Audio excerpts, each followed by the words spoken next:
ਸਤਿ ਸ਼੍ਰੀ ਅਕਾਲ ਜੀ। ਮੈਂ ਹਾਂ ਹਰਜੋਤ ਕੌਰ ਤੇ ਤੁਹਾਡਾ ਸਾਰਿਆਂ ਦਾ ਸਵਾਗਤ ਕਰਦੀ ਹਾਂ ਜੀ ਪ੍ਰੋਗਰਾਮ ਖਬਰ ਪੜਤਾਲ। ਸੋ ਸਾਰੀ ਖਬਰਾਂ ਲੈ ਕੇ ਮੈਂ ਹਾਜ਼ਰ ਹਾਂ ਤੇ ਪਹਿਲਾਂ ਸਵਾਗਤ ਕਰਦੇ ਹਾਂ ਸੀਨੀਅਰ ਪੱਤਰਕਾਰ ਸੁਰਿੰਦਰ ਡੱਲਾ ਜੀ ਦਾ। ਬਹੁਤ ਬਹੁਤ ਸਵਾਗਤ ਹੈ ਡੱਲਾ ਜੀ ਪ੍ਰੋਗਰਾਮ ਵਿੱਚ ਸ਼ਾਮਿਲ ਹੋਣ ਲਈ।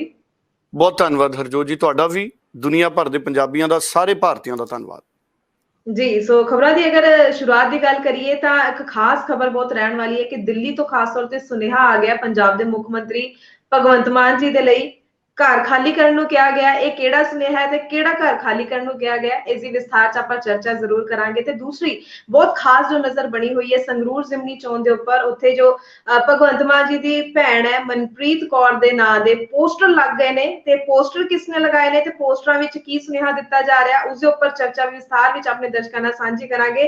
ते बीबी ਅਸੀਂ अगर गल करिए नवजोत कौर सिद्धू जी का बहुत एक इमोशनल मैसेज, एक मोह भरिया सुनेहा नवजोत सिद्धू जी के लिए आया है। उस सुनेहे के उपर भी आप जरूर चर्चा करांगे। कैप्टन अमरिंदर सिंह के बयान से हुण जो है अगो होर सियासत भी हो रही है, जिस उन्होंने कहा सी कि मैं नाम देने लिए तैयार हाँ जिन्होंने मेरी सरकार दे विच उन्हां दी सरकार रहिंदे घपलेबाजी कीती सी। सो विस्तार चो भी चर्चा रहेगी। सब तो पहला डल्ला जी गल करिए जेकर दिल्ली तो सुनेहा आ गया लोक सभा तो कि जिहड़ा उन्हां दा फ्लैट सी भगवंत मान जी दा भी वो फ्लैट खाली कर दिता जावे। उन्होंने हाले तक अपना वो फ्लैट खाली नहीं किया।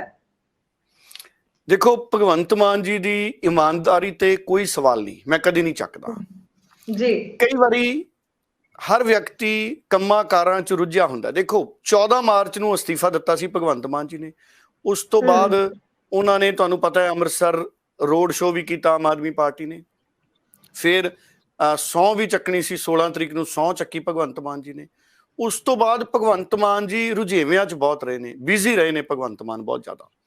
मैनूं लगदा इस करके शायद अपना जिहड़ा दिल्ली वाला उन्हां दा सरकारी घर है एमपीआं नूं मिलदा, जिहड़ा वो कोई बहुत वड्डा बंगला नहीं, वो एमपीआं नूं जिहड़ा घर मिलदा, दूजी वार दे एमपी सी भगवंत मान, वो खाली नहीं कर सके। जो खबरां मैं पढ़ रहा मीडिया च ते कहंदे कि लोक सभा वल्लों सुनेहा लग्या भगवंत मान जी नूं कि तुसीं ये घर खाली करो, और कहंदे जी अप्रैल तक वो घर खाली वैसे कर दिता जाना चाहिदा सी। वैसे ਇਹਦੀ कोई ਮੈਨੂੰ लगता नहीं कि कोई स्पष्ट डेट लाइन हुंदी होवे कि तुसीं इन्ने दिनां च घर खाली करो, क्योंकि असीं पंजाब च देखिआ, पंजाब च लोकां ने सालां बद्धी कोठियां रखीਆਂ। बीबी रजिंदर कौर भट्ठल होना ने तां किन्ने सालां बाद कोठी छड्डी है। पर जिहड़ी गल करन वाली आ, हुण देखो एमपी ने, मंत्री ने, एमएलए ने फ्लैट मिलते, कोठी मिलती, बंगले मिलते, वो एक मंत्री होने के नाते सहूलत है। फिर मैनू याद नवजोत सिंह सिद्धू आ जाता है। कई लोग कहते तुसीं सिद्धू की गल ज़्यादा करते हो, वो करनी पैंदी है क्योंकि पत्रकारिता दे विच रैफरेंस बहुत मायने रखते हैं, उदाहरणा बहुत मायने रखदियां ने। जिस दिन अस्तीफा मंजूर कर लिया कैप्टन अमरिंदर ने, जिस दिन उन्होंने अस्तीफा सार्वजनिक भी करता सी, वो शाम नूं गड्डियां च समान भर के लै गए सी नवजोत सिंह सिद्धू, नवजोत कौर सिद्धू, घर खाली कर गए सी, कोई समान नहीं उत्थे छड्डिया। हुण दूजे पासे भगवंत मान नूं पब्लिक मंचां ते, सरकारी प्रोग्रामां दे मंचां ते ये अपीलां करनियां पईयां पंजाब दे कई एमएलए नूं भी भाई कोठियां छड्ड दो। बीबी भट्ठल बारे भगवंत मान होना ने एक फंक्शन च कहा स्टेट लैवल दे कि कोठी नहीं सी खाली करदे, हुण कोठी असीं खाली कराई। पर जिहड़ी हुण गल दिल्लीओं चली है कि भगवंत मान जी ने भी हजे अपना फ्लैट नहीं खाली कीता, ते मेरे कहने का मतलब यह है कि भगवंत मान जी नूं भी जदों पब्लिक प्लेटफॉर्म ते ये गल करनी हुंदी है भी ये कोठियां नहीं सी खाली करदे, ये फ्लैट नहीं सी खाली करदे, इहनूं वड्डा मुद्दा नहीं सी बनाउणा चाहीदा। भगवंत मान जी ये महसूस कर लेंदे कि दूसरे लोग भी किते रुझे होणगे। हुणे हुणे वो मंत्री तो वेले होए ने, कई दिन तक जदों कोई बंदा मंत्री नहीं रहिंदा सदमे चों ही नहीं बाहर आउंदा। फिर उन्होंने नवे घर घुर देखने हुंदे ने, सरकारी छड्डण तो बाद सारिआं दे तां अपने घर हुंदे नहीं भाई। मेरे नां ते तां अज तक मकान है नहीं हरजोत जी, अज तक मैं अपना घर ही नहीं बना सकिया। चलो कदी समा आऊगा, मोदी साहब ने कहा सी कि 2022 तक हर किसी नूं घर मिलू, शायद मैनू भी मिल जाए, मैं उस इंतजार च। कोशिशां करी दियां माड़ियां मोटियां जिन्नियां क अपनियां कर सकदियां, पर सवाल यह है भी हमेशा एक वड्डा मुद्दा हुंदा है। घर इस करके वड्डा मुद्दा हुंदा है कि रोटी कपड़ा और मकान ये मनुख दियां बुनियादी जरूरतां ने। ਹੁਣ ਭਗਵੰਤ ਮਾਨ ਜੀ ਇੱਥੇ ਸਰਕਾਰੀ ਕੋਠੀ 'ਚ ਆ ਗਏ, ਚੰਡੀਗੜ੍ਹ ਮੁੱਖ ਮੰਤਰੀ ਵਾਲੀ ਜੀ 'ਚ ਕੈਪਟਨ ਸੀ, ਉਸ ਤੋਂ ਪਹਿਲਾਂ ਬਾਦਲ ਸਾਹਿਬ ਸੀ, ਸਾਰੇ ਕਈ ਮੁੱਖ ਮੰਤਰੀਆਂ ਨੇ ਉਹ ਕੋਠੀਆਂ ਹਟਾਈਆਂ। ਬੀਬੀ ਰਜਿੰਦਰ ਕੌਰ ਭੱਠਲ ਕੋਲੇ ਵੀ ਸ਼ਾਇਦ ਉਹ ਕੋਠੀ ਰਹੀ ਹੈ ਜਿੱਥੋਂ ਤੱਕ ਮੇਰੀ ਜਾਣਕਾਰੀ ਹੈ ਜੀ। ਉਸ ਤੋਂ ਪਹਿਲਾਂ ਬੇਅੰਤ ਸਿੰਘ ਵੀ ਸੀਗੇ। ਹੁਣ ਸਵਾਲ ਇਹ ਹੈ ਕਿ ਭਗਵੰਤ ਮਾਨ ਜੀ ਰੁੱਝੇ ਹੋਣ ਕਰਕੇ ਮੈਨੂੰ ਲੱਗਦਾ ਆਪਣਾ MP ਵਾਲਾ ਫਲੈਟ ਖਾਲੀ ਨਹੀਂ ਕਰ ਸਕੇ, ਪਰ ਵਿਰੋਧੀ ਲੀਡਰਾਂ ਨੇ ਹੁਣ ਮੁੱਦਾ ਬਣਾ ਲਿਆ। ਜਿਵੇਂ ਭਗਵੰਤ ਮਾਨ ਕਹਿੰਦੇ ਸੀ ਕਿ ਇਹਨਾਂ ਨੇ ਫਲੈਟ ਨਹੀਂ ਖਾਲੀ ਕੀਤਾ, ਇਹ ਮਕਾਨ ਨਹੀਂ ਖਾਲੀ ਕਰਦੇ, ਉਸੇ ਤਰ੍ਹਾਂ ਹੁਣ ਦਿੱਲੀ 'ਚ BJP ਦੇ ਲੀਡਰ ਕਹਿ ਰਹੇ ਨੇ। ਸੋ ਇਸ ਕਰਕੇ ਮੈਨੂੰ ਇਹ ਲੱਗਦਾ ਹੈ ਕਿ ਕਈ ਵਾਰੀ ਜਦੋਂ ਅਸੀਂ ਕਿਸੇ ਤੇ ਇਲਜ਼ਾਮ ਲਾਉਂਦੇ ਹਾਂ ਤੇ ਅਸੀਂ ਥੋੜਾ ਇੱਕ ਇੰਤਜ਼ਾਰ ਕਰੀਏ, ਇੱਕ ਸਮੇਂ ਤੱਕ ਇੰਤਜ਼ਾਰ ਕਰੀਏ। ਜਿਵੇਂ ਗੱਲ ਵਿਕਰਮ ਮਜੀਠੀਏ ਦੇ ਫਲੈਟ ਦੀ ਆਉਂਦੀ ਹੈ, ਉਦੋਂ ਬਹੁਤ ਇਸ ਗੱਲ ਤੇ ਮੁੱਦਾ ਬਣਿਆ ਕਿ ਵਿਕਰਮ ਮਜੀਠੀਆ ਜੀ ਆਪਣਾ ਫਲੈਟ ਨਹੀਂ ਖਾਲੀ ਕਰ ਰਹੇ, ਨੋਟਿਸ ਕੀਤਾ ਗਿਆ, ਪ੍ਰਕਾਸ਼ ਸਿੰਘ ਬਾਦਲ ਨੂੰ ਵੀ ਨੋਟਿਸ ਕੀਤਾ ਗਿਆ। ਹੁਣ ਵਿਕਰਮ ਮਜੀਠੀਆ ਜੇਲ੍ਹ ਚਲੇ ਗਏ, ਉਹਨਾਂ ਦੇ ਧਰਮ ਪਤਨੀ ਪਹਿਲੀ ਵਾਰੀ MLA ਬਣੇ, ਉਹ ਚਾਹੁੰਦੇ ਸੀ ਵਿਕਰਮ ਮਜੀਠੀਆ ਵਾਲਾ ਫਲੈਟ ਹੀ ਉਹਨਾਂ ਨੂੰ ਮਿਲ ਜੇ ਕਿਉਂਕਿ ਉਹ ਪਹਿਲਾਂ ਉੱਥੇ ਹੀ ਰਹਿ ਰਹੇ, ਪਰ ਉਹ ਕਹਿੰਦੇ ਸੀ ਕਿ ਨਹੀਂ, ਉਹ ਕਿਸੇ ਹੋਰ ਨੂੰ ਅਲਾਟ ਕਰਤਾ।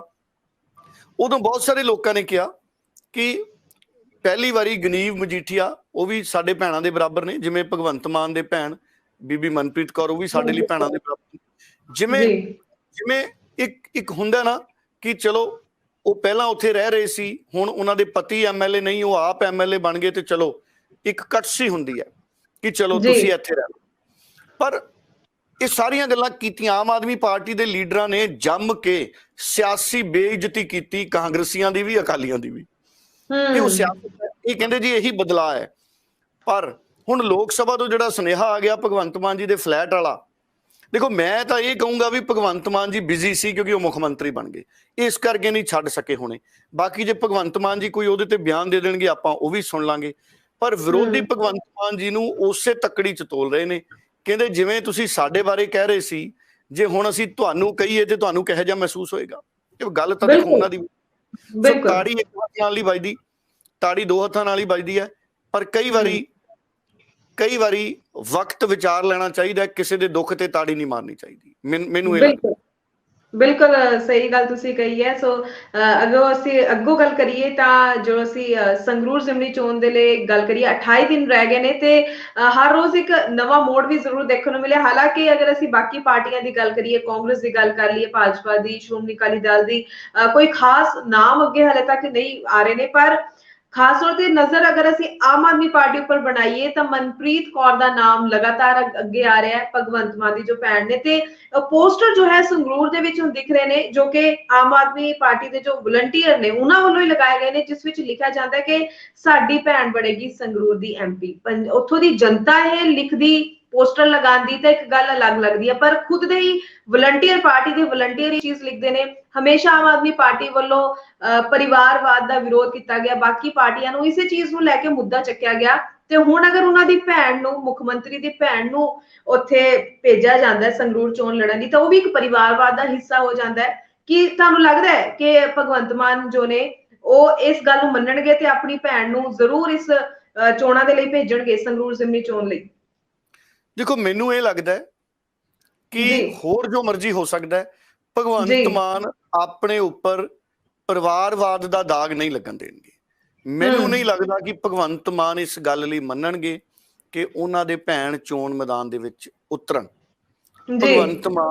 ਭਗਵੰਤ ਮਾਨ ਦਾ ਬਹੁਤ ਵੱਡਾ ਕਿਰਦਾਰ ਹੈ, ਜਿਵੇਂ ਨਵਜੋਤ ਸਿੰਘ ਸਿੱਧੂ ਦਾ ਕਿਰਦਾਰ ਹੈ, ਇੱਕ ਮਿਆਰ ਹੈ, ਉਸੇ ਤਰ੍ਹਾਂ ਭਗਵੰਤ ਮਾਨ ਦਾ ਇੱਕ ਕਿਰਦਾਰ ਹੈ, ਇੱਕ ਮਿਆਰ ਹੈ। ਔਰ ਜਦੋਂ ਭਗਵੰਤ ਮਾਨ ਨੂੰ ਮੁੱਖ ਮੰਤਰੀ ਦਾ ਚਿਹਰਾ ਨਹੀਂ ਸੀ ਐਲਾਨਿਆ, ਉਦੋਂ ਮੈਂ 2-3 ਪ੍ਰੋਗਰਾਮਾਂ 'ਚ ਇਹ ਗੱਲ ਕਹੀ ਬਾਰ-ਬਾਰ ਕਿ ਪੰਜਾਬ 'ਚ ਇੱਕ ਪਾਸੇ ਨਵਜੋਤ ਸਿੰਘ ਸਿੱਧੂ ਜਿਹਦੇ ਨਾਲ ਸਿਆਸੀ ਇਨਸਾਫ ਨਹੀਂ ਕੀਤਾ ਕਾਂਗਰਸ ਨੇ, ਤੇ ਦੂਜੇ ਪਾਸੇ ਭਗਵੰਤ ਮਾਨ ਹੈ ਜਿਹਦੇ ਨਾਲ ਆਮ ਆਦਮੀ ਪਾਰਟੀ ਇਨਸਾਫ ਨਹੀਂ ਕਰ ਰਹੀ। ਖੈਰ ਭਗਵੰਤ ਮਾਨ ਨਾਲ ਤਾਂ ਇਨਸਾਫ ਹੋ ਗਿਆ ਜਿਹੜਾ ਸਿੱਧੂ ਨਾਲ ਨਹੀਂ ਸੀ ਹੋਇਆ, ਪਰ ਭਗਵੰਤ ਮਾਨ ਦੀ ਇਮਾਨਦਾਰੀ ਦੀ ਸਿਆਸਤ ਹੈ, ਸਿੱਧੂ ਦੀ ਇਮਾਨਦਾਰੀ ਦੀ ਸਿਆਸਤ ਹੈ। ਸੋ ਸਿੱਧੂ ਨੇ ਉਹਨਾਂ ਦੀ ਪਤਨੀ ਡਾਕਟਰ ਨਵਜੋਤ ਕੌਰ ਨੂੰ ਕੈਪਟਨ ਅਮਰਿੰਦਰ ਨੇ ਡਾਇਰੈਕਟਰ ਬਣਾਤਾ, ਉਹਨਾਂ ਨੇ ਅਸਤੀਫਾ ਦਿੱਤਾ।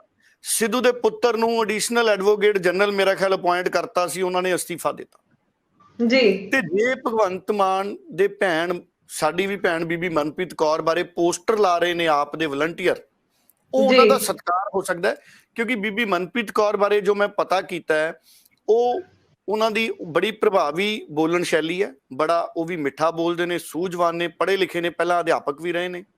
ਜੀ ਜੀ ਜੀ। ਉਹ ਲੋਕਾਂ ਦੇ ਵਿੱਚ ਉਹਨਾਂ ਤੇ ਭਰੋਸਾ ਵੀ ਹੈ, ਉਹ ਉਹਨਾਂ ਨੇ ਪ੍ਰਚਾਰ ਵੀ ਕੀਤਾ ਭਗਵੰਤ ਮਾਨ ਲਈ, ਸਾਰੀਆਂ ਗੱਲਾਂ ਠੀਕ ਹੈ। ਪਰ ਉਹ ਭਗਵੰਤ ਮਾਨ ਦੇ ਪਰਿਵਾਰ ਚੋਂ ਨੇ ਤੇ ਆਮ ਆਦਮੀ ਪਾਰਟੀ ਹੈ ਜਿਹੜੀ ਉਹ ਪਰਿਵਾਰਵਾਦ ਦੇ ਵਿਰੋਧ 'ਚ ਹੈ। ਇੱਕ ਵੈਸੇ ਤਾਂ ਆਮ ਆਦਮੀ ਪਾਰਟੀ 'ਚ ਇਹ ਗੱਲ ਤੁਰੀ ਸੀ, ਇੱਕ ਵਿਅਕਤੀ ਇੱਕ ਅਹੁਦਾ, ਵੀ ਇੱਕ ਬੰਦਾ ਇੱਕੋ ਅਹੁਦਾ। ਹੁਣ ਉਹ ਕੇਜਰੀਵਾਲ ਸਾਹਿਬ ਆਲ ਇੰਡੀਆ ਦੇ ਕੋਆਰਡੀਨੇਟਰ ਵੀ ਨੇ ਤੇ ਮੁੱਖ ਮੰਤਰੀ ਵੀ ਨੇ। ਉਹ ਤਾਂ ਚਲੋ ਗੱਲ ਛੋਟੀ ਸੀ, ਨਹੀਂ ਪੂਰੀ ਹੋਈ, ਆਮ ਆਦਮੀ ਪਾਰਟੀ ਨੇ ਨਹੀਂ ਪੂਰੀ ਕੀਤੀ, ਕੋਈ ਗੱਲ ਨਹੀਂ। ਪੰਜਾਬ 'ਚ ਵੀ ਭਗਵੰਤ ਮਾਨ ਜੀ ਮੁੱਖ ਮੰਤਰੀ ਵੀ ਨੇ, ਪਾਰਟੀ ਦੇ ਪ੍ਰਧਾਨ ਵੀ ਨੇ, ਇੱਕ ਤਰੀਕੇ ਨਾਲ ਕੋਆਰਡੀਨੇਟਰ ਵੀ ਨੇ, ਚਲੋ ਉਹ ਤਾਂ ਗੱਲ ਛੋਟੀ ਹੈ। ਪਰ ਭਗਵੰਤ ਮਾਨ ਜੀ ਮੈਨੂੰ ਨਹੀਂ ਲੱਗਦਾ ਕਿ ਇਹੋ ਜਿਹੀ ਖੁਦਗਰਜ਼ੀ ਵਾਲੀ ਸਿਆਸਤ ਕਰਨਗੇ ਕਿ ਉਹ ਆਪਣੀ ਸੀਟ ਲੋਕ ਸਭਾ ਤੋਂ ਆਪਣੇ ਪਰਿਵਾਰ ਚੋਂ ਕਿਸੇ ਨੂੰ ਉਤਾਰਨਗੇ। ਮੈਂ ਨਹੀਂ ਇਸ ਗੱਲ ਨੂੰ ਮੰਨਦਾ। ਭਗਵੰਤ ਮਾਨ ਦਾ ਇੱਕ ਕਿਰਦਾਰ ਹੈ, ਉਹ ਨਹੀਂ ਮੰਨਣਗੇ। ਹਾਂ ਠੀਕ ਹੈ, ਜਿਹੜੇ ਵਲੰਟੀਅਰਸ ਨੇ ਹਰਜੋਤ ਜੀ, ਉਹਨਾਂ ਦੀ ਭਾਵਨਾ ਹੋ ਸਕਦੀ ਹੈ, ਵਲੰਟੀਅਰਸ ਦੀ ਭਾਵਨਾ ਹੋ ਸਕਦੀ ਹੈ। ਇਹ ਵੀ ਗੱਲ ਹੈ ਕਿ ਹੋ ਸਕਦਾ ਹੈ ਆਮ ਆਦਮੀ ਪਾਰਟੀ ਨੂੰ ਹੋਰ ਕੋਈ ਵੀ ਕਾਬਲ ਲੀਡਰ ਨਾ ਮਿਲੇ, ਇਹ ਵੀ ਹੋ ਸਕਦਾ ਹੈ। ਫਿਰ ਦੂਸਰੀ ਗੱਲ, ਜਿਵੇਂ ਮੈਂ ਅੱਗੇ ਵੀ ਕਹਿਣਾ ਕਿ ਆਮ ਆਦਮੀ ਪਾਰਟੀ ਇਹ ਸੋਚ ਸਕਦੀ ਹੈ, ਹਾਂ ਇਹ ਹੋ ਸਕਦਾ ਹੈ ਕਿ ਭਗਵੰਤ ਮਾਨ ਤੋਂ ਪੁੱਛਿਆ ਹੀ ਨਾ ਜਾਵੇ, ਭਗਵੰਤ ਮਾਨ ਨੂੰ ਪਾਸੇ ਕਰ ਦਿੱਤਾ ਜਾਵੇ, ਭਗਵੰਤ ਮਾਨ ਨੂੰ ਸਹੁੰ ਪਵਾ ਦਿੱਤੀ ਜਾਵੇ। ਜਿਵੇਂ ਇੱਕ ਵਾਰ ਭਗਵੰਤ ਮਾਨ ਨੇ ਸਹੁੰ ਖਾਧੀ ਸੀ, ਵੀ ਉਹਨਾਂ ਦੇ ਮਾਤਾ ਜੀ ਉੱਥੇ ਹਾਜ਼ਰ ਸੀ, ਵੀ ਮੈਂ ਅੱਜ ਤੋਂ ਬਾਅਦ ਉਹ ਕੰਮ ਨਹੀਂ ਕਰਨਾ। ਭਗਵੰਤ ਮਾਨ ਨੂੰ ਸਹੁੰ ਪਵਾ ਸਕਦੀ ਆਮ ਆਦਮੀ ਪਾਰਟੀ, ਭਗਵੰਤ ਮਾਨ ਨੂੰ ਕਹਿ ਸਕਦੀ ਹੈ ਵੀ ਤੁਸੀਂ ਦਖਲ ਨਹੀਂ ਦੇਣਾ, ਭਗਵੰਤ ਮਾਨ ਨੂੰ ਜਿਹੜਾ ਕੈਂਡੀਡੇਟ ਚੁਣਨਾ ਹੈ ਉਸ ਕਮੇਟੀ 'ਚ ਹੀ ਨਾ ਰੱਖਣ, ਵੀ ਭਗਵੰਤ ਮਾਨ ਜੀ ਅਸੀਂ ਤੁਹਾਡੇ ਤੋਂ ਪੁੱਛ ਕੇ ਹੀ ਨਹੀਂ ਚੁਣਨਾ। ਫਿਰ ਉਹਨਾਂ ਦੀ ਭੈਣ ਨੂੰ ਟਿਕਟ ਦੇ ਦਿੱਤੀ ਜਾਵੇ ਆਮ ਆਦਮੀ ਪਾਰਟੀ ਵੱਲੋਂ, ਭਗਵੰਤ ਮਾਨ ਨੂੰ ਕੌਨਫੀਡੈਂਸ ਲਏ ਬਿਨਾ, ਫਿਰ ਗੱਲ ਵੱਖਰੀ ਹੈ। ਪਰ ਮੈਨੂੰ ਲੱਗਦਾ ਉਹਦੇ ਲਈ ਵੀ ਤਿਆਰ ਨਹੀਂ ਹੋਣਾ ਭਗਵੰਤ ਮਾਨ ਨੇ, ਕਿਉਂਕਿ ਭਗਵੰਤ ਮਾਨ ਦਾ ਇੱਕ ਸਟੈਂਡ ਹੈ ਪੋਲੀਟੀਕਲ, ਉਸ ਪੋਲੀਟੀਕਲ ਸਟੈਂਡ ਤੇ ਉਹ ਸਿਆਸਤ ਕਰਦੇ ਨੇ। ਪਰ ਆਮ ਆਦਮੀ ਪਾਰਟੀ ਕੋਲੇ ਇਹ ਨਹੀਂ ਮੰਨ ਸਕਦੇ ਕਿ ਉਮੀਦਵਾਰ ਹੈ ਨਹੀਂ। ਉਹਨਾਂ ਦੇ 9 ਦੇ 9 ਵਿਧਾਨ ਸਭਾ ਹਲਕੇ ਹਰਜੋਤ ਜੀ ਜਿੱਤੇ ਹੋਏ ਨੇ। ਜਦੋਂ 9 ਵਿਧਾਨ ਸਭਾ ਹਲਕੇ ਜਿੱਤੇ ਹੋਣ ਫਿਰ ਚਿੰਤਾ ਕਰਨ ਦੀ ਲੋੜ ਨਹੀਂ ਹੁੰਦੀ। ਪਰ ਇਹ ਵੀ ਗੱਲ ਹੈ ਕਿ ਆਮ ਆਦਮੀ ਪਾਰਟੀ ਨੂੰ ਚੁਣੌਤੀਆਂ ਬਹੁਤ ਹੈ। ਹੁਣ ਜੇ ਤੁਸੀਂ ਮੈਨੂੰ ਸਵਾਲ ਕਰੋ ਕਿ ਆਮ ਆਦਮੀ ਪਾਰਟੀ ਦਾ ਮੁਕਾਬਲਾ ਕਿਸ ਨਾਲ ਹੈ, ਫਿਰ ਮੈਂ ਤੁਹਾਨੂੰ ਦੱਸੂਗਾ। ਬਿਲਕੁਲ, ਕਿਉਂਕਿ ਮੈਂ ਹੁਣ ਇਹ ਸਵਾਲ ਜ਼ਰੂਰ ਕਰਨਾ ਹੀ ਚਾਹ ਰਹੀ ਸੀ, ਕਿਉਂਕਿ ਅਗਰ ਅਸੀਂ ਦੇਖੀਏ ਸਥਿਤੀ ਨੂੰ, ਬਾਕੀ ਰਾਜਨੀਤਿਕ ਪਾਰਟੀਆਂ ਦੀ ਵੀ ਗੱਲ ਕਰ ਲਈਏ, ਆਮ ਆਦਮੀ ਪਾਰਟੀ ਨੂੰ ਕਿਸ ਤੋਂ ਵੱਡੀ ਚੁਣੌਤੀ ਮਿਲਦੀ ਦਿਖ ਰਹੀ ਹੈ? ਕਿਹੜੀ ਪਾਰਟੀ ਨੂੰ ਬਰਾਬਰ ਸਮਝਦੇ ਹੋ? ਕੀ ਲੱਗਦਾ ਹੈ ਸਭ ਤੋਂ ਵੱਡੀ ਚੁਣੌਤੀ ਆਮ ਆਦਮੀ ਪਾਰਟੀ ਲਈ?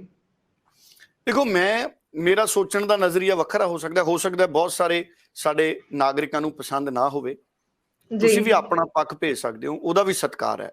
ਡੈਮੋਕ੍ਰੇਸੀ ਦੇ ਵਿੱਚ ਜਿਹੜੀ ਫਰੀडम ਆਫ ਵੌਇਸ ਹੈ ਉਹ ਬੜੀ ਇੰਪੋਰਟੈਂਟ ਹੈ। ਵਿਚਾਰ ਹੋ ਸਕਦਾ ਕਿਸੇ ਨੂੰ ਮੇਰਾ ਵਿਚਾਰ ਪਸੰਦ ਨਾ ਹੋਵੇ, ਪਰ ਮੈਂ ਉਹਨਾਂ ਦੇ ਵਿਚਾਰ ਦਾ ਵੀ ਸਤਿਕਾਰ ਕਰਦਾ, ਕਿਉਂਕਿ ਜ਼ਰੂਰੀ ਨਹੀਂ ਕਿ ਜਿਹੜਾ ਮੇਰਾ ਵਿਚਾਰ ਹੈ ਉਹੀ ਸੁਪਰੀਮ ਹੈ। ਹੁਣ ਹਰਜੋਤ ਜੀ ਮੈਂ ਇਹ ਕਹਿਣਾ ਚਾਹੂੰਗਾ, ਦੇਖੋ ਮੈਨੂੰ ਇਹ ਲੱਗਦਾ ਹੈ ਕਿ ਆਮ ਆਦਮੀ ਪਾਰਟੀ ਦਾ ਸਭ ਤੋਂ ਪਹਿਲਾ ਮੁਕਾਬਲਾ ਆਪਣੇ ਆਪ ਦੇ ਨਾਲ ਹੈ।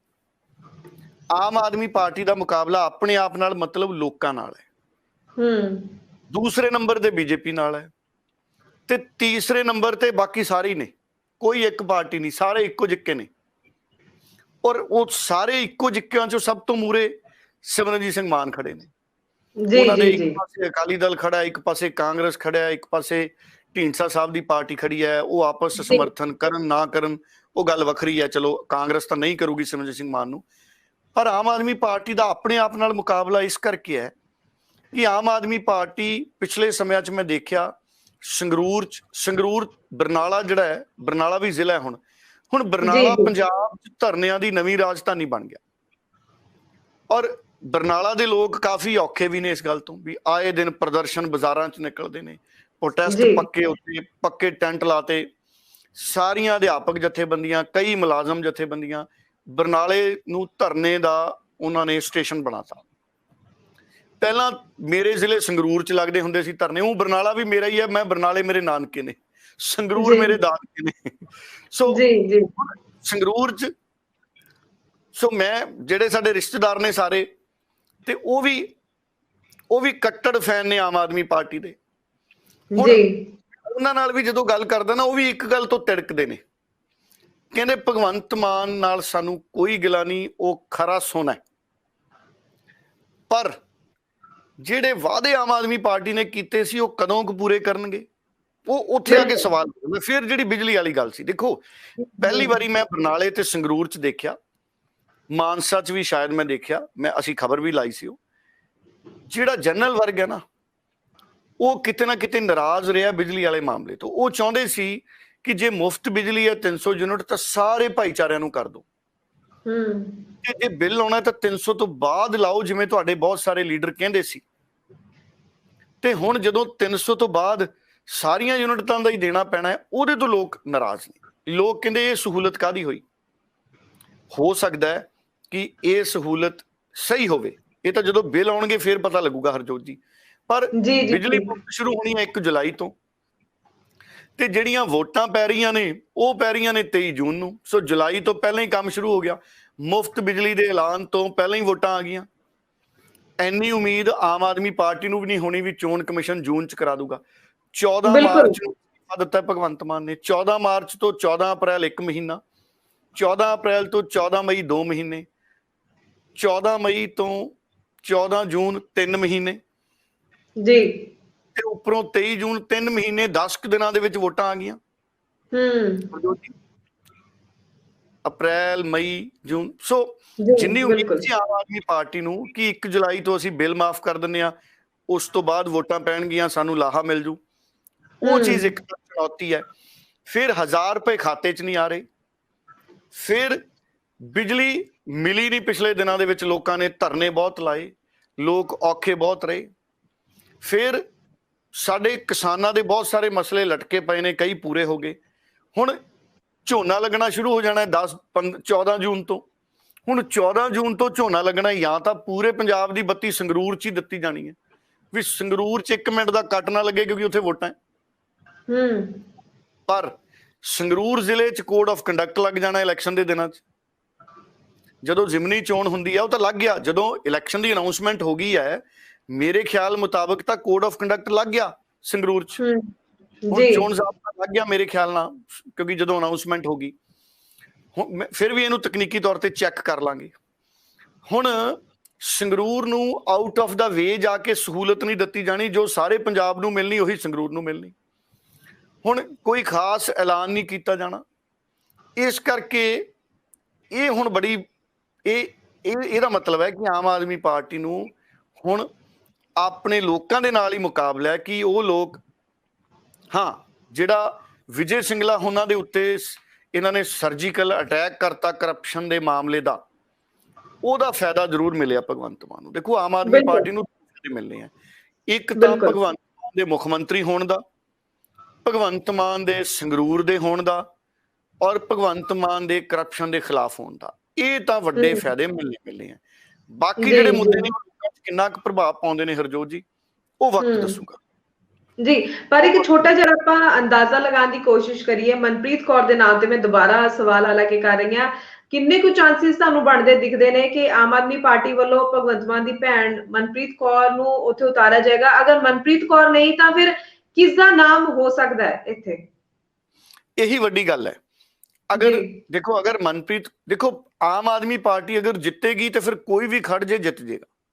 ਕਿਉਂਕਿ ਮੈਂ ਜਿਵੇਂ ਦੱਸਿਆ, ਆਮ ਆਦਮੀ ਪਾਰਟੀ ਦਾ ਮੁਕਾਬਲਾ ਸਰਕਾਰੀ ਮੁਲਾਜ਼ਮਾਂ ਨਾਲ ਵੀ ਹੈ, ਉਹਨਾਂ 36,000 ਨਾਲ ਵੀ ਹੈ ਜਿਹੜੇ ਕਹਿ ਰਹੇ ਸੀ ਕਿ ਸਾਨੂੰ ਪੱਕਾ ਕਰੋ।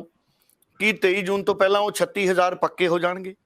ਕੀ ਜਿਹੜੀਆਂ 26,000 25,000 ਪੋਸਟਾਂ ਕੱਢੀਆਂ ਨੇ, ਕੀ 23 ਜੂਨ ਤੋਂ ਪਹਿਲਾਂ ਉਹਨਾਂ ਦਾ ਕੰਮ ਤੇਜ਼ੀ ਨਾਲ ਅੱਗੇ ਵੱਧ ਜਾਏਗਾ?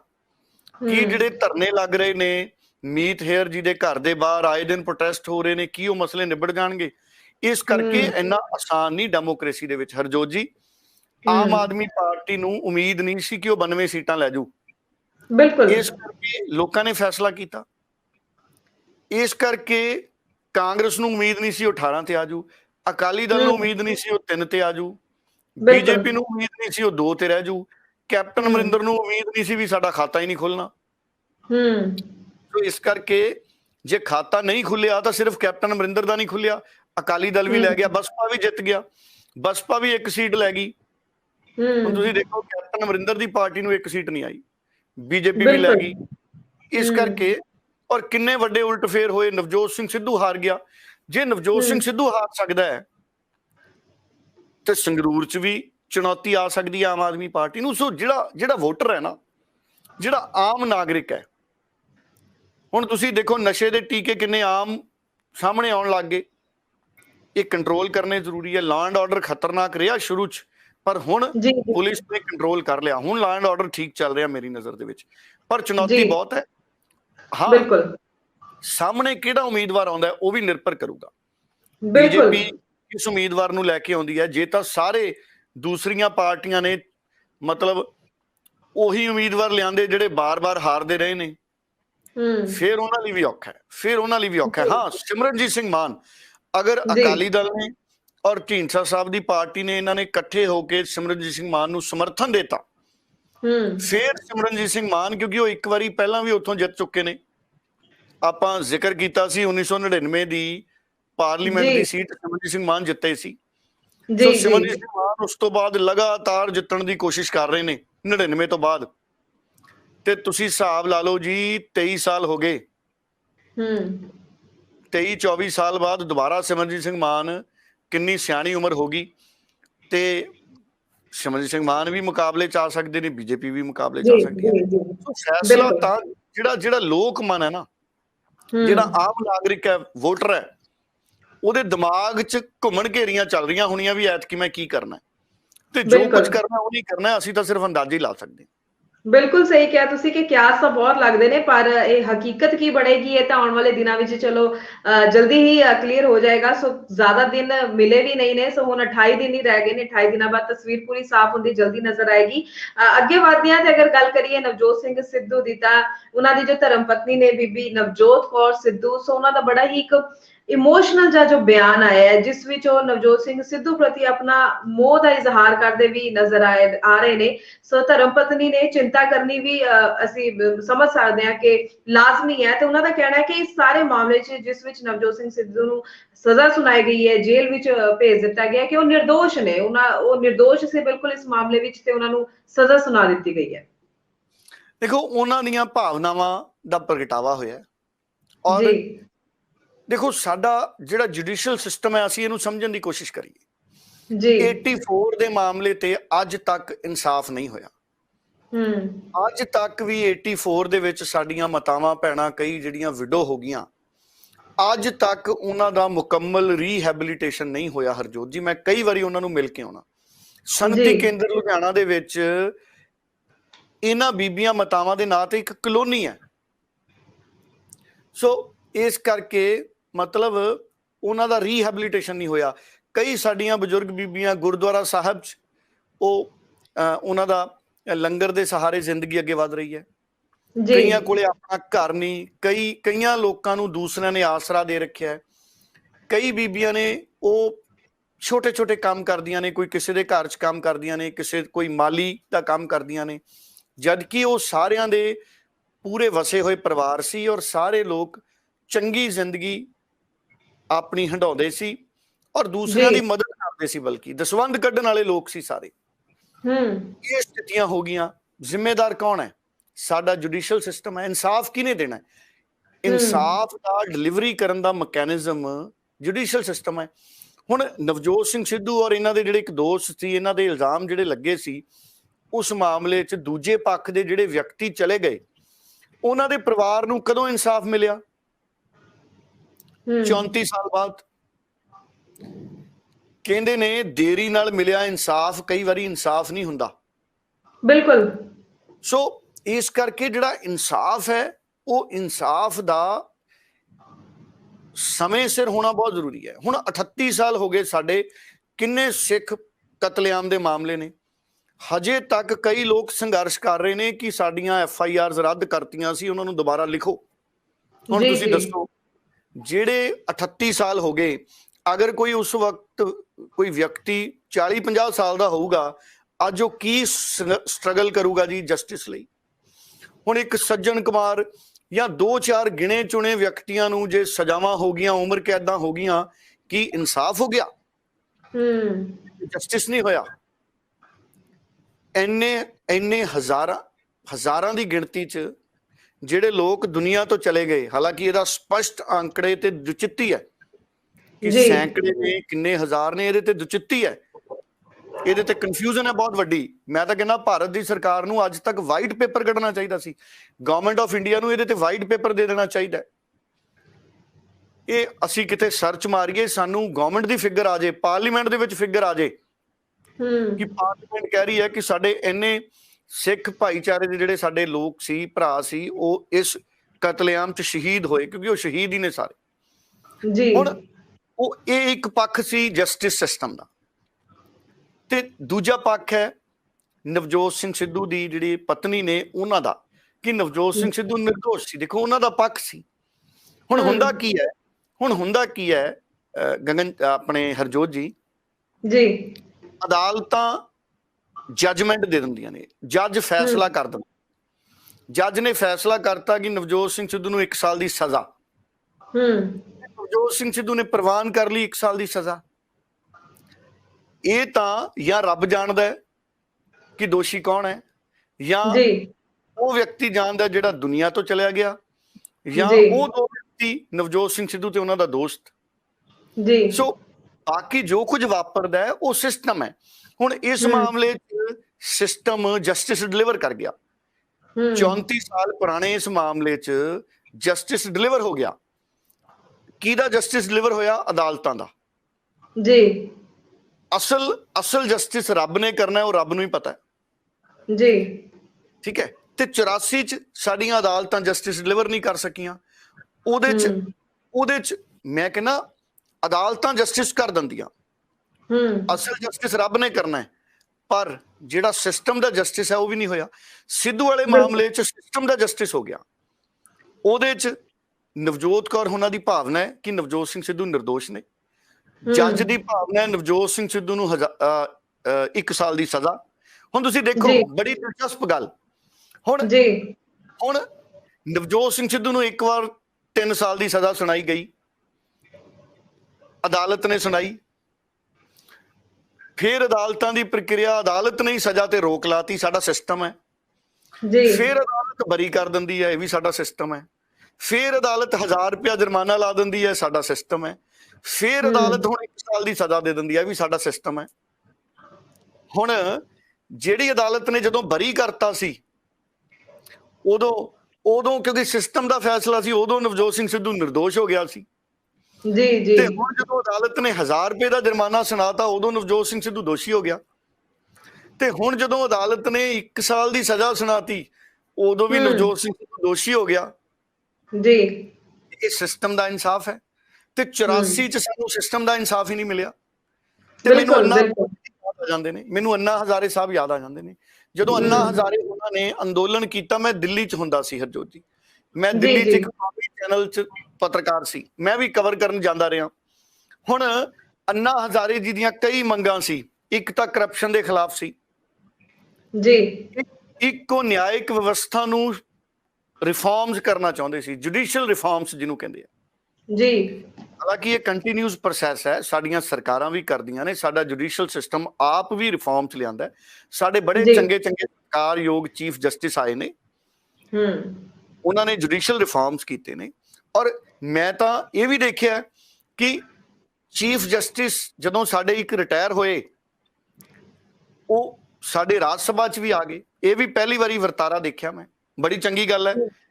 ਜੇ ਸਧਾਰਨ ਬੰਦਾ ਜਾ ਸਕਦਾ ਹੈ, ਜੇ ਸਚਿਨ ਤੇਂਦੁਲਕਰ ਜਾ ਸਕਦਾ ਹੈ, ਜੇ ਨਵਜੋਤ ਸਿੰਘ ਸਿੱਧੂ ਰਾਜ ਸਭਾ 'ਚ ਜਾ ਸਕਦਾ ਹੈ, ਜੇ ਸਾਡਾ ਸਿਸਟਮ ਕਿਸੇ ਵੀ ਵਿਅਕਤੀ ਨੂੰ ਰਾਜ ਸਭਾ 'ਚ ਭੇਜ ਸਕਦਾ, ਚਾਹੇ ਉਹ ਅਨਪੜ੍ਹ ਹੈ, ਚਾਹੇ ਉਹ ਮੇਰੇ ਵਾਂਗ ਘੱਟ ਪੜ੍ਹਿਆ ਲਿਖਿਆ ਹੈ, ਤੇ ਫਿਰ ਚੀਫ ਜਸਟਿਸ ਇੰਡੀਆ ਰਿਟਾਇਰ ਹੋ ਕੇ ਕਿਉਂ ਨਹੀਂ ਜਾ ਸਕਦਾ? ਇਹ ਵੀ ਸਾਡਾ ਸਿਸਟਮ। ਪਰ ਰਿਫਾਰਮਸ ਦੀ ਗੱਲ ਅਲੱਗ ਹੈ। ਹੁਣ ਰਿਫਾਰਮਸ, ਜਿਹੜਾ ਜਸਟਿਸ ਰਿਫਾਰਮਸ ਹੈ ਜੁਡੀਸ਼ੀਅਲ ਸਿਸਟਮ ਦਾ, ਉਹ ਅੰਨਾ ਹਜ਼ਾਰੇ ਦਾ ਇੱਕ ਮੰਗ ਸੀ ਕਿ ਸਾਡੇ ਮੁਲਕ ਦੇ ਵਿੱਚ ਜੁਡੀਸ਼ੀਅਲ ਰਿਫਾਰਮਸ ਹੋਣ। ਹੁਣ ਜੁਡੀਸ਼ੀਅਲ ਰਿਫਾਰਮਸ ਕੀ ਕਹਿੰਦੇ ਨੇ ਅੰਨਾ ਹਜ਼ਾਰੇ ਜੀ ਦੇ? ਅੰਨਾ ਹਜ਼ਾਰੇ ਜੀ ਦੇ ਜੁਡੀਸ਼ੀਅਲ ਰਿਫਾਰਮਸ ਕਹਿੰਦੇ ਨੇ ਕਿ ਸਿੱਖ ਕਤਲੇਆਮ ਲਈ 38 ਸਾਲ ਮੁਕੰਮਲ ਇਨਸਾਫ ਲਈ ਇੰਤਜ਼ਾਰ ਨਾ ਕਰਨਾ ਪਵੇ। ਬਿਲਕੁਲ। ਰਿਫਾਰਮਸ ਕੀ ਕਹਿੰਦੇ ਨੇ ਜੁਡੀਸ਼ੀਅਲ? ਕਿ ਜਿਹੜੇ ਸਾਡੇ ਕਸ਼ਮੀਰੀ ਪੰਡਿਤ ਭਰਾ ਨੇ, ਇੰਨੇ ਸਾਲ ਉਹਨਾਂ ਨੂੰ ਬੇਘਰ ਨਾ ਰਹਿਣਾ ਪਵੇ, ਅਦਾਲਤਾਂ ਉਹਨਾਂ ਦਾ ਮੁਕੰਮਲ ਇਨਸਾਫ ਕਰ ਦੇਣ। ਨਹੀਂ ਹੋ ਰਿਹਾ। ਸੋ ਇਸ ਕਰਕੇ ਸਾਡੇ ਮੁਲਕ 'ਚ ਜਿਹੜਾ ਸਿਸਟਮ ਦਾ ਇਨਸਾਫ ਹੈ ਉਹ ਇੱਕ ਪੱਖ ਹੈ। ਤੇ ਅੱਜ ਵੀ ਅੱਜ ਵੀ ਅਸੀਂ ਜ਼ਿਆਦਾਤਰ ਜਿਹੜੇ ਲੋਕ ਆ ਨਾ ਜੀ ਹਰਜੋਤ, ਉਹ ਅਸੀਂ ਇਸ ਸਿਸਟਮ ਦੇ ਇਨਸਾਫ ਨੂੰ ਮੰਨਦੇ ਆ। ਇਹ ਸਾਡੀ ਡੈਮੋਕ੍ਰੇਸੀ ਦੀ ਸ਼ਾਨ ਹੈ। ਜੀ ਜੀ ਜੀ ਜੀ ਅੱਜ ਵੀ ਸੁਪਰੀਮ ਕੋਰਟ ਜੋ ਫੈਸਲਾ ਕਰਦੇ ਅਸੀਂ ਸਿਰ ਮੱਥੇ ਪ੍ਰਵਾਨ ਕਰਦੇ ਆ। ਸਿੱਧੂ ਵੀ ਕਰ ਗਿਆ। ਹੁਣ ਸਿੱਧੂ ਦੋਸ਼ੀ ਹੈ ਜਾਂ ਸਿੱਧੂ ਦੋਸ਼ੀ ਨਹੀਂ ਹੈ, ਇਹ ਨਵਜੋਤ ਸਿੰਘ ਸਿੱਧੂ ਜਾਣਦਾ, ਉਹਨਾਂ ਦਾ ਦੋਸਤ ਉਹ ਰੁਪਿੰਦਰ ਹੋਣੀ ਜਾਣਦੇ ਨੇ, ਜਾਂ ਉਹ ਵਿਅਕਤੀ ਜਾਣਦਾ ਸੀ ਜਿਹੜਾ ਦੁਨੀਆ ਤੋਂ ਚਲਾ ਗਿਆ। ਜੀ ਜੀ ਇਸ ਦੇ ਬਾਵਜੂਦ, ਕਿਉਂਕਿ ਅਸੀਂ ਸਿਸਟਮ ਨਾਲ ਬੰਨੇ ਹੋਏ ਆ, ਅਸੀਂ ਸੁਪਰੀਮ ਕੋਰਟ ਨੂੰ ਸਲੂਟ ਕਰਦੇ ਹਾਂ, ਹਮੇਸ਼ਾ ਹਰ ਫੈਸਲੇ ਨੂੰ ਪ੍ਰਵਾਨ ਕਰਦੇ ਹਾਂ। ਭਾਵੇਂ ਸਾਡੇ ਮਨ 'ਚ ਗਿਲਾ ਹੈ ਕਿ 84 ਦਾ ਮੁਕੰਮਲ ਇਨਸਾਫ ਨਹੀਂ ਹੋਇਆ, ਫਿਰ ਵੀ ਅਸੀਂ ਸੁਪਰੀਮ ਕੋਰਟ ਨੂੰ ਸੁਪਰੀਮ ਮੰਨ ਕੇ ਇੰਤਜ਼ਾਰ ਕਰਦੇ ਹਾਂ। ਇਹ ਸਿਸਟਮ ਹੈ ਜਿਹਦੇ ਰਿਫਾਰਮਸ ਦੀ ਲੋੜ ਹੈ, ਤਾਂ ਕਿ ਇੱਕ ਤੈਅਬੱਧ ਸਮੇਂ 'ਚ ਇਹ ਸਿਸਟਮ ਇਹੋ ਜਿਹਾ ਹੋਣਾ ਚਾਹੀਦਾ ਹੈ ਕਿ ਅਗਰ ਕਿਸੇ ਮਾਮਲੇ ਦੇ ਵਿੱਚ ਅਸੀਂ 10 ਸਾਲ ਦੀ ਸਜ਼ਾ ਸੁਣਾਣੀ ਹੈ, ਮੈਕਸਿਮਮ ਸਜ਼ਾ 10 ਸਾਲ ਹੈ, ਤੇ ਫਿਰ ਘੱਟੋ ਘੱਟ 10 ਸਾਲਾਂ 'ਚ ਇਨਸਾਫ ਹੋ ਜੇ। ਜੇ ਕਿਸੇ ਨੂੰ 20 ਸਾਲ ਦੀ ਸਜ਼ਾ ਸੁਣਾਉਣੀ ਹੈ ਤੇ 20 ਸਾਲਾਂ 'ਚ ਇਨਸਾਫ ਹੋ ਜੇ, ਤੇ 84 'ਚ ਤਾਂ 30 ਸਾਲ ਹੋ ਗਏ। ਸੋ ਇਸ ਕਰਕੇ ਹੁਣ ਇਹ ਬਹੁਤ ਇੱਕ ਡਿਬੇਟੇਬਲ ਇਸ਼ੂ ਹੈ ਜੁਡੀਸ਼ੀਅਲ ਰਿਫਾਰਮਸ ਦਾ। ਆਉਣ ਵਾਲੇ ਸਮੇਂ 'ਚ ਕਿਸੇ ਵਕਤ ਹੋਰ ਗੱਲ ਕਰਾਂਗੇ। ਪਰ ਨਵਜੋਤ ਕੌਰ ਸਿੱਧੂ ਨੇ ਆਪਣਾ ਭਾਵਨਾਤਮਕ ਪੱਖ ਰੱਖਿਆ, ਉਹਨਾਂ ਨੇ ਆਪਣੇ ਮਨ ਦੀ ਗੱਲ ਕੀਤੀ, ਉਹਦਾ ਵੀ ਸਤਿਕਾਰ ਹੈ, ਸੁਪਰੀਮ ਕੋਰਟ ਦੇ ਫੈਸਲੇ ਦਾ ਵੀ ਸਤਿਕਾਰ ਹੈ, ਔਰ ਨਵਜੋਤ ਸਿੰਘ ਸਿੱਧੂ ਦੇ ਫੈਸਲੇ ਦਾ ਵੀ ਸਤਿਕਾਰ ਹੈ, ਜਿਹਨੇ ਸਿਰ ਝੁਕਾਤਾ ਕਿ ਮੈਂ ਸੁਪਰੀਮ ਕੋਰਟ 'ਚ ਜਾਊਂਗਾ। ਔਰ ਉਹਨਾਂ ਨੇ ਕੋਈ ਹਜੇ ਤੱਕ ਕਿਊਰੇਟਿਵ ਪਟੀਸ਼ਨ ਨਹੀਂ ਦਾਖਲ ਕੀਤੀ ਨਵਜੋਤ ਸਿੰਘ ਸਿੱਧੂ ਨੇ। ਚਲੋ ਹੁਣ ਹੋ ਵੀ ਨਹੀਂ ਸਕਦੀ, ਸਮਾਂ ਘੱਟ ਮਿਲਿਆ ਸੀ, ਛੁੱਟੀਆਂ ਤੋਂ ਬਾਅਦ ਉਹਨਾਂ ਦੇ ਵਕੀਲ ਸ਼ਾਇਦ ਦਾਖਲ ਕਰਨ। ਪਰ ਨਵਜੋਤ ਸਿੰਘ ਸਿੱਧੂ ਨੇ ਜਿਹੜੀ ਅੱਜ ਗੱਲ ਕਹੀ, ਉਹਨਾਂ ਨੇ ਭਾਵਨਾਤਮਕ ਤੌਰ ਤੇ ਕਹੀ ਕਿ ਨਵਜੋਤ ਸਿੰਘ ਸਿੱਧੂ ਨਿਰਦੋਸ਼।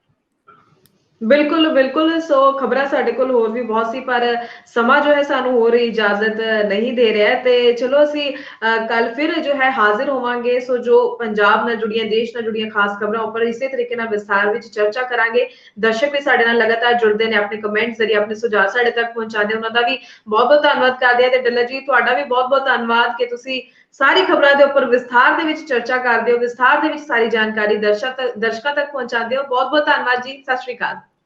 ਬਹੁਤ ਬਹੁਤ ਧੰਨਵਾਦ ਹਰਜੋਤ ਜੀ, ਔਰ ਆਸ ਕਰਾਂਗੇ ਕਿ ਕੈਪਟਨ ਅਮਰਿੰਦਰ ਜਲਦ ਭਗਵੰਤ ਮਾਨ ਨੂੰ ਮਿਲ ਲੈਣ ਔਰ ਪਿਛਲੀ ਸਰਕਾਰ ਦੇ ਜਿਹੜੇ ਕਰਪਟ ਲੀਡਰ ਨੇ ਉਹਨਾਂ ਦੀ ਸੂਚੀ ਸੌਂਪ ਦੇਣ, ਕਿਉਂਕਿ ਭਗਵੰਤ ਮਾਨ ਇਸ ਮਾਮਲੇ 'ਚ ਬਾਜ਼ੀ ਮਾਰ ਗਏ। ਹੁਣ ਅਗਰ ਕੈਪਟਨ ਅਮਰਿੰਦਰ ਨੇ ਵੀ ਇਹ ਸੂਚੀ ਸੌਂਪਤੀ ਤੇ ਫਿਰ ਕੈਪਟਨ ਅਮਰਿੰਦਰ ਨੂੰ ਵੀ ਜਿਹੜੇ ਪੰਜਾਬੀ ਨੇ ਉਹ ਬਹੁਤ ਮਾਣ ਸਤਿਕਾਰ ਦੇਣਗੇ। ਦੇਰ ਆਏ ਦਰੁਸਤ ਆਏ। ਬਹੁਤ ਬਹੁਤ ਧੰਨਵਾਦ। ਧੰਨਵਾਦ।